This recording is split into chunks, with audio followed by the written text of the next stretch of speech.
এই সরকারের মেয়াদ 1 বছর বা কম হওয়া উচিত মনে করে 46% মানুষ। নির্বাচিত সরকারে আস্থা 79%। ব্র্যাকের জরিপের তথ্য।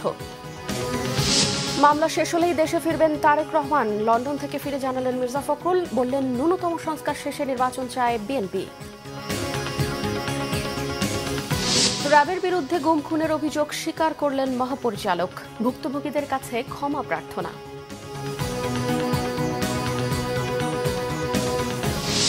হাসিনার বক্তব্যকে ভারত সমর্থন করে না বলেছেন বিক্রম মিস্ত্রি। অবৈধ বাংলাদেশিদের ধরতে দিল্লিতে বিশেষ অভিযান। চলে গেলেন 21 পদকপ্রাপ্ত রবীন্দ্রসঙ্গীত শিল্পী পাপিয়া সারওয়ার। জানাজা কাল বাদ জুমা।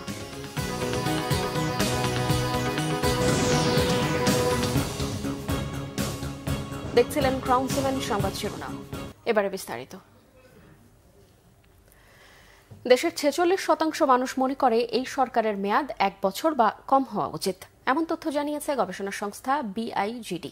রাজধানীর প্রেস ইনস্টিটিউট অফ বাংলাদেশ পিআইবিতে বাংলাদেশের মানুষ কি ভাবছে শিরোনামে ব্র্যাক সেন্টারের জরিপে এমন তথ্য প্রকাশ করা হয়েছে। বিআইজিডি বলেছে, দেশের 79% মানুষ মনে করে অন্তর্বর্তী সরকারের চেয়ে নির্বাচিত রাজনৈতিক সরকার দেশ ভালো পরিচালনা করতে পারবে। আর 56% মানুষ মনে করে অন্তর্বর্তী সরকার শক্তভাবেই দেশ পরিচালনা করছে। সেই সাথে ভারত ইস্যু এই সরকার দৃঢ়ভাবে সামলাচ্ছে বলেও মনে করে 41% মানুষ। অনুষ্ঠানে প্রধান উপদেষ্টার প্রেস সচিব শফিকুল আলম বলেন, বর্তমান সরকার দমন পীড়নের সর্বোচ্চ ব্যবহার করবে না। 4 মাসে দেশের পরিস্থিতি অশান্ত থেকে শান্ত হয়েছে বলে মত তার।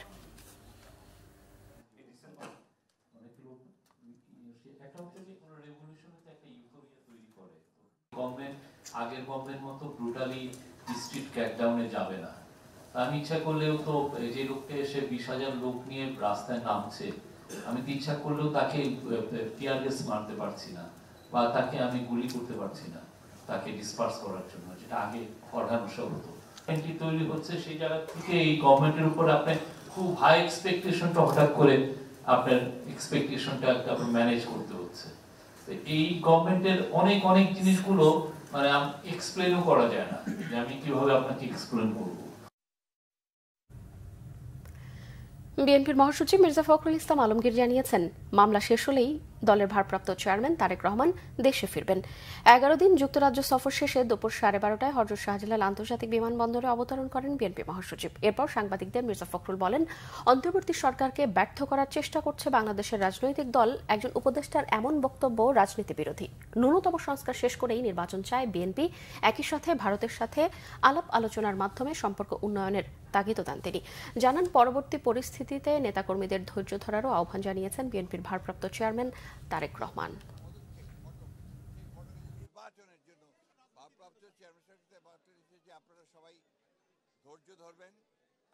ওনার যখন সুযোগ হবে, অর্থাৎ আপনার মামলা মোকদ্দমাগুলো শেষ হয়ে চলে আসবে, আমরা ন্যূনতম সংস্কারগুলো করে নির্বাচন দেওয়ার জন্য। এই জন্যে যে বাংলাদেশে যে সমস্যাগুলো তৈরি হচ্ছে, এই সমস্যাগুলো নির্বাচিত সরকার ছাড়া সমাধান করা বেশ চ্যালেঞ্জিং। ওনার এই বক্তব্য এটা রাজনীতি বিরোধী বক্তব্য, এবং আমি আশা করি না যে তারা এই ধরনের বক্তব্য রাখবেন, কারণ রাজনৈতিক দলগুলো সবসময়ই এই অন্তর্বর্তী সরকারকে সমর্থন করেছে, এবং সমর্থন করার উদ্দেশ্য একটা আছে, সেটা হচ্ছে গণতন্ত্রকে পুনঃপ্রতিষ্ঠা করা, রেস্টোরেশন অফ ডেমোক্রেসি। সেটার জন্যই আমরা কাজ করছি 15 বছর ধরে। আমরা সংগ্রাম করেছি, লড়াই করেছি, এবং এটা উনি কি উদ্দেশ্যে কে বলেছে আমি জানি না। নির্যাতিত নিপীড়িত মানুষের মহান নেতা মাওলানা আব্দুল হামিদ খান ভাসানীর 145তম জন্মদিন আজ। এ উপলক্ষে রাজধানী সহ সারা দেশে বিভিন্ন সংগঠন নানা কর্মসূচি পালন করছে। 20 শতকে ব্রিটিশ ভারতের গণ আন্দোলনের নায়ক, যার হাত ধরে 1947-এ পাকিস্তান সৃষ্টি, 1971-এর প্রতিষ্ঠিত স্বাধীন বাংলাদেশের প্রথম স্বপ্নদ্রষ্টা মানুষটি তিনি।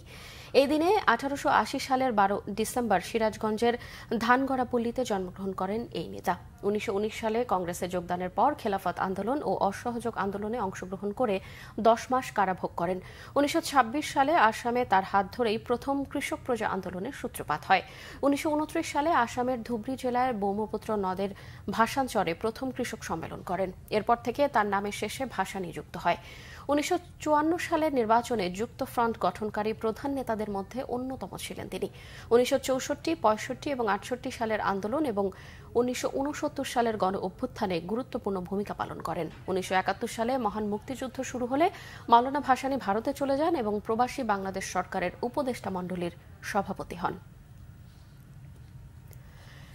র্যাবের বিরুদ্ধে গুম খুনের অভিযোগ স্বীকার করে ভুক্তভোগীদের কাছে ক্ষমা চাইলেন র্যাবের মহাপরিচালক AKM শহীদুর রহমান। র্যাবের আয়নাঘর ছিল বলেও স্বীকার করে এটি বিলুপ্তির বিষয়ে সরকারের সিদ্ধান্তই চূড়ান্ত বলে জানান তিনি। সকালে কারওয়ানবাজার র্যাব মিডিয়া সেন্টারে সমসাময়িক বিষয় নিয়ে মতবিনিময় সভায় এসব কথা বলেন র্যাবের মহাপরিচালক। বিস্তারিত জানাচ্ছেন দীপন দেওয়ান। সম্প্রতি মানবাধিকার লঙ্ঘন ও বিচার বহির্ভূত হত্যাকাণ্ডের অভিযোগ তুলে পুলিশ সংস্কার কমিশনের কাছে র্যাব বিলুপ্তির সুপারিশ করেছে বিএনপি। অধিকাংশই এই র্যাবের মাধ্যমে হয়েছে, সেজন্য আমরা এটিকে বিলুপ্ত করার জন্য সুপারিশ করেছি। ছাত্র জনতার গণ অভ্যুত্থানে এমন আলোচনার পর সংবাদ সম্মেলনে আসেন বাহিনীটির মহাপরিচালক AKM শহীদুর রহমান। আমি 1991 সালে এ সময় প্রথমবারের মতো র্যাবের বিরুদ্ধে গুম ও খুনের অভিযোগ স্বীকারও করলেন বাহিনীটির প্রধান। তিনি ঘটনার সুষ্ঠু তদন্ত করে বিচারের মাধ্যমে র্যাবের দায়মুক্তি সম্ভব বলেও মনে করেন। যে সমস্ত জনগণের যারা র্যাব দ্বারা নির্যাতিত বা অত্যাচারিত হয়েছেন তাদের কাছে, এবং যারা হত্যাকাণ্ডের শিকার হয়েছেন, যেমন নারায়ণগঞ্জের 7 খুন সহ যারা র্যাব কর্তৃক হত্যাকাণ্ডের শিকার হয়েছেন, তাদের পরিবারের কাছে আমরা দুঃখ প্রকাশ করি এবং ক্ষমা প্রার্থনা করি।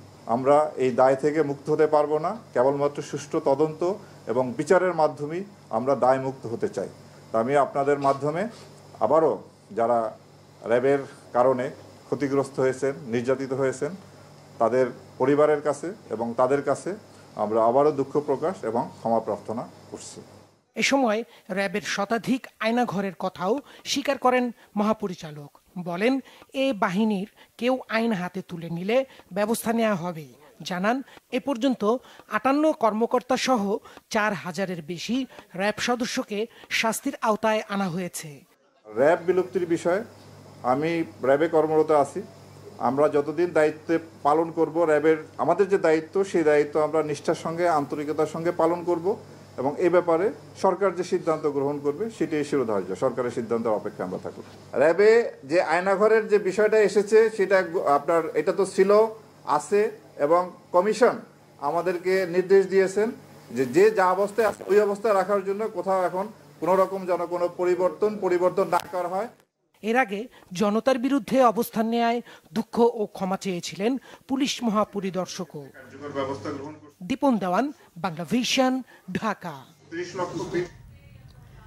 বাংলাদেশের সাথে সম্পর্কের বিষয়ে দিল্লি একক কোনো রাজনৈতিক দলের পরিবর্তে জনগণকে প্রাধান্য দেবে বলে আশ্বস্ত করেছেন ভারতের পররাষ্ট্র সচিব বিক্রম মিশ্রি। তিনি বলেন, ভারতে বসে বাংলাদেশ নিয়ে শেখ হাসিনার সমালোচনার সমর্থন নেই দিল্লির।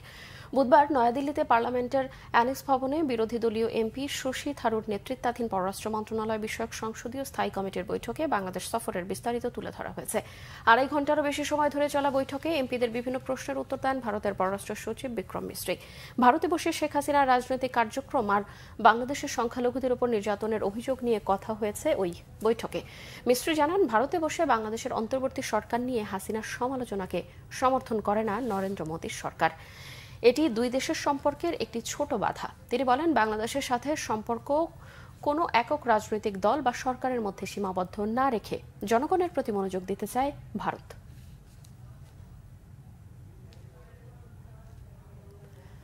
অবৈধ বাংলাদেশিদের ধরতে দিল্লিতে শুরু হয়েছে আইনশৃঙ্খলা বাহিনীর বিশেষ অভিযান। আর বাংলাদেশ থেকে ব্যাপক অনুপ্রবেশের অভিযোগ তুলে এসব ঠেকাতে কঠোর ব্যবস্থা নির্দেশ দিয়েছে আসামের মুখ্যমন্ত্রী হিমন্ত বিশ্ব শর্মা। অবৈধ বাংলাদেশিদের ধরার বিশেষ অভিযান চালানো হয়েছে রাজধানীর দিল্লির কালিন্দিকুঞ্জ, উত্তরনগর, শাহিনবাগ ও জামিয়ানগরে। দিল্লির গভর্নর VK সাক্সেনার নির্দেশনায় পরবর্তী বুধবার থেকে বিশেষ এই অভিযানের নামে আইনশৃঙ্খলা বাহিনী। অভিযান চলাকালে সন্দেহভাজন অবস্থানে হানা দিয়ে নথিপত্র যাচাই বাছাই করা হয়। অভিযান চালানো হচ্ছে দিল্লির বস্তি এলাকা, ফুটপাত আর অনুমোদনহীন কলোনিগুলোতেও। সন্দেহভাজনদের কাছে আসাম রাজ্যের নথিপত্র থাকলেও ধরা হচ্ছে। পুলিশ জিজ্ঞাসাবাদ আর যাচাই বাছাইয়ে অবৈধ প্রমাণ হলে তাদের বাংলাদেশে ফেরত পাঠানো হবে। এদিকে বাংলাদেশ সীমান্ত ঘেঁষা আসামে অবৈধ অনুপ্রবেশ নিয়ে জরুরি বৈঠক করেছেন রাজ্যের মুখ্যমন্ত্রী হিমন্ত বিশ্ব শর্মা। তার দাবি, গত কয়েক মাসে শত শত বাংলাদেশি অনুপ্রবেশ করেছে। অনুপ্রবেশ ঠেকাতে সীমান্তরক্ষী, বিএসএফ আর আইন শৃঙ্খলা বাহিনীকে কঠোর হওয়ারও নির্দেশনা দিয়েছেন তিনি। তিনি বলেন, আসামের সুরক্ষায় ইসরায়েলের মতো নীতি গ্রহণ করতে হবে।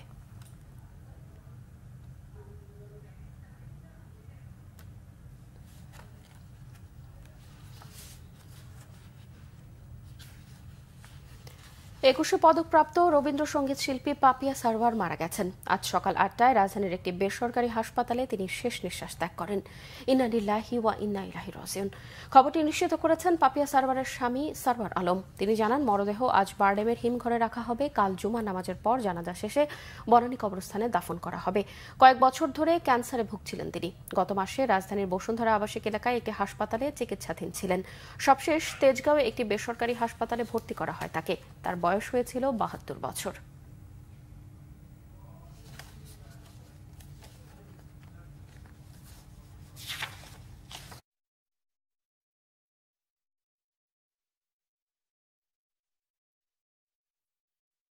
সাবেক প্রধানমন্ত্রী শেখ হাসিনার ছেলে সজীব ওয়াজেদ জয়কে অপহরণ ও হত্যার ষড়যন্ত্রের অভিযোগে করা মামলায় দণ্ডিত বিএনপির জাতীয় নির্বাহী কমিটির সদস্য মোহাম্মদ মিজানুর রহমান ভূঁইয়া মিল্টন আদালতে আত্মসমর্পণ করে জামিন পেয়েছেন। বৃহস্পতিবার ঢাকার অতিরিক্ত মেট্রোপলিটন ম্যাজিস্ট্রেট মোহাম্মদ মাহবুবুল হকের আদালত শুনানি শেষে তার জামিন মঞ্জুর করে।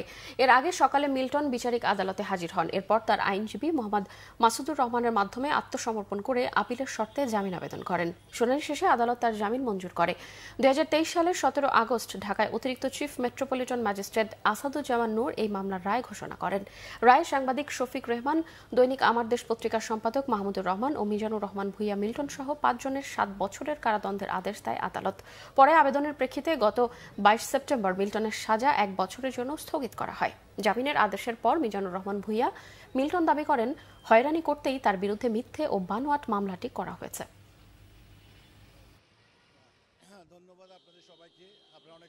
আমেরিকাতে ২০১১ সালে শেখ হাসিনার নামে $৩০০ মিলিয়ন একটা ওখানে মামলা হয়েছে।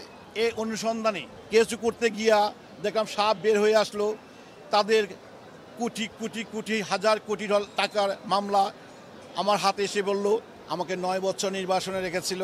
আমাদের মান সম্মানকে ক্ষুণ্ণ করার জন্য এই সরকার হ্যারাসমেন্ট করার জন্য আমাদেরকে এই ধরনের একটা মিথ্যা বানোয়াট মামলা দিয়েছে, যে মামলা কোনো ন্যূনতম ভিত্তি ছিল না, তার ধারে কাছে ছিল না। যে মামলা নিউ ইয়র্কে হয়েছিল সেই মামলার সাথে বাংলাদেশের মামলার কোনো সংশ্লিষ্টতা নেই, ছিল না কখনো।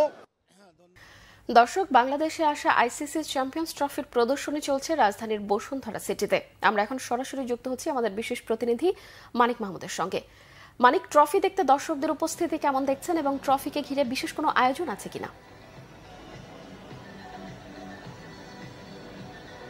কনক, আপনার মাধ্যমে দর্শকদের জানাতে চাই যে আসলে আইসিসি চ্যাম্পিয়ন্স ট্রফি এটি দেখার জন্য দর্শকদের মধ্যে একটা যে কৌতূহল এবং আগ্রহ, সকাল থেকে দর্শকরা বসুন্ধরা সিটিতে এসেছেন, লাইন ধরে তারা দেখছেন। কেউ কেউ পরিবার নিয়ে এসছেন, আর কেউ কেউ ছোট বাচ্চাদের নিয়ে এসছেন। আসলে এই ট্রফি দেখায়, তার সাথে ছবি তোলা, কাছ থেকে ট্রফি দেখা, ছবি তোলা এবং এই যে মুহূর্তটাকে স্মরণীয় করে রাখার জন্য তারা তাদের যে একটা তাদের মধ্যে একটা যে আকাঙ্ক্ষা, আগ্রহ, এটা আমরা দেখতে পেয়েছি। এবং পাশাপাশি একটা জিনিস দেখেছি যে দর্শক শুধু ট্রফি দেখেননি, ট্রফির পাশাপাশি এখানে কিছু কুইজ ছিল, কিছু গেম ছিল, এইসব বিভিন্ন এই ধরনের কিছু বিভিন্ন আয়োজন ছিল, যেখানে দর্শকরা কুইজ শোতে অংশ নিয়েছেন, গেমে অংশ নিয়েছেন, সেখানে তারা পুরস্কার দিতেছেন। এবং অনেকে এসেছেন যারা দর্শক এই বসুন্ধরা সিটিতে এসেছিলেন, তারা শপিং করতে, কেউ এসেছিলেন মুভি দেখতে, তারাও এসে আসলে মুভি দেখেছেন বা ট্রফি পাশাপাশি ট্রফি দেখেছেন। তাদের মধ্যে একটা আনন্দের সীমা ছিল না যে আসলে তারা একই সাথে দুটো জিনিস দেখতে পেয়েছে। আর আরেকটা বিষয় হচ্ছে দর্শকদের মধ্যে যে প্রত্যাশা, আমি কথা বলে জানতে পেরেছি যে আসলে এরকম ট্রফি বসুন্ধরা সিটিতে আগেও বিশ্বকাপ ট্রফি এসেছিল, তখন তারা দর্শককে দেখেছিলেন, তখন তাদের মধ্যে একটা আকাঙ্ক্ষা ছিল যে যেহেতু বাংলাদেশ বিশ্বকাপে খেলে, সেই ট্রফিটা যেন বিশ্বকাপে ঘরের মাঠে আনতে পারে। তবে যেহেতু বিশ্বকাপে সেটা সফল হয়নি, এবার যখন আবার চ্যাম্পিয়ন্স ট্রফিটি বাংলাদেশ এসছে এবং গতকালকে সেটা কক্সবাজার লাবণী পয়েন্টে ছিল, কক্সবাজারে ছিল, আজকে সেটা শপিং বসুন্ধরা সিটিতে আছে, ঢাকায় বসুন্ধরা সিটিতে আছে। তো আগামীকালকে সেটা মিরপুর স্টেডিয়ামে থাকবে, সেখানেও দেখা যাবে, প্রদর্শন করা হবে। তো এর মধ্যে তো আসলে দর্শকদের মধ্যে যে বিষয়টা যে ট্রফি আসে, ট্রফি যায়, ট্রফি তারা দেখেন, কিন্তু এই যে ট্রফিটার যে মানে এবার এসছে, কিন্তু এই ট্রফিটা যে চ্যাম্পিয়ন হয়ে জিতে আসাটা, এই আশাটা আকাঙ্ক্ষা তাদের একটা আক্ষেপ থেকে যাচ্ছে। তো দর্শকদের প্রত্যাশা যে এবার যেন এই চ্যাম্পিয়ন্স ট্রফিটা পাকিস্তানে যেটাই খেলা হবে আগামী বছর ফেব্রুয়ারিতে, তো 8টি দল নিয়ে সেই পাকিস্তানের মাটিতে যেন বাংলাদেশ জিততে পারে, জিতে ট্রফিটা আবার যেন বাংলাদেশ নিয়ে আসতে পারে, এই প্রত্যাশা দর্শকদের। যেহেতু আপনি জানেন যে কিছুদিন আগে বাংলাদেশ অনূর্ধ্ব 19 দল তারা এশিয়া কাপ জিতেছে, দর্শকদের মধ্যে একটা প্রত্যাশা বেড়ে গিয়েছে যে সিনিয়ররা যেন এখন আরেকটি ট্রফি জিতে তাদের যে আনন্দের মাত্রা তারা বাড়িয়ে দেন এবং তারা এই ট্রফি উদযাপন করতে চান যখন আবার বাংলাদেশ যে সিনিয়র দল, জাতীয় দল, তারা এই যদি চ্যাম্পিয়ন্স ট্রফি জিতে আসতে পারে তখন তাদের এটা নিয়ে তারা আবার উদযাপন করতে চান। কনক। মানিক, আপনাকে ধন্যবাদ। সংবাদ শেষ করব ক্রাউন সিমেন্ট শিরোনামগুলো আরও একবার জানিয়ে।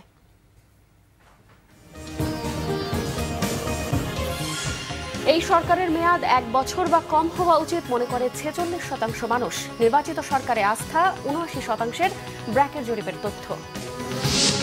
মামলা শেষ হলেই দেশে ফিরবেন তারেক রহমান। লন্ডন থেকে ফিরে জানালেন মির্জা ফখরুল, বললেন ন্যূনতম সংস্কার শেষে নির্বাচন চায় বিএনপি। র্যাবের বিরুদ্ধে গুম খুনের অভিযোগ স্বীকার করলেন মহাপরিচালক। ভুক্তভোগীদের কাছে ক্ষমা প্রার্থনা। হাসিনার বক্তব্যকে ভারত সমর্থন করে না বলেছেন বিক্রম মিস্ত্রি। অবৈধ বাংলাদেশিদের ধরতে দিল্লিতে বিশেষ অভিযান। চলে গেলেন 21শে পদকপ্রাপ্ত রবীন্দ্রসঙ্গীত শিল্পী পাপিয়া সারওয়ার। জানাজা কাল বাদ জমা।